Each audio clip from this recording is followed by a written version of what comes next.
Latest news updates కోసం ఇప్పుడే download చేసుకోండి media effects app. Welcome to media effects. ఈ రోజుల్లో పాటలు ఇన్స్టంట్ హిట్ అవ్వడం చాలా కష్టం.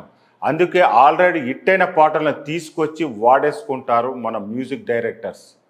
చిరంజీవి నుంచి చిన్న హీరోల వరకు అంతా ఇదే దారిలో వెళ్తున్నారు. మరి ముఖ్యంగా యూట్యూబ్ సెన్సేషన్ క్రియేట్ చేసిన సాంగ్స్పై ఎక్కువ ఫోకస్ పెడుతున్నారు. టాలీవుడ్ సినిమాలో ఈ మధ్య ప్రైవేట్ సాంగ్స్ ట్రెండ్ ఎక్కువైపోయింది. దీనిపై స్పెషల్ స్టోరీ ఇది.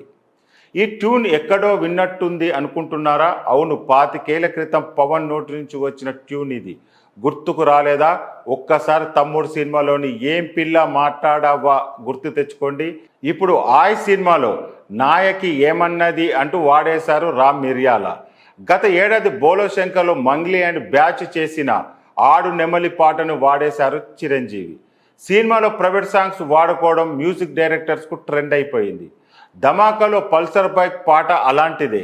సినిమాలో పాటలన్నీ ఒకెత్తు అయితే చివరిలో వచ్చే ఆ ఒక్క Pulsar bike beat next level అంతే.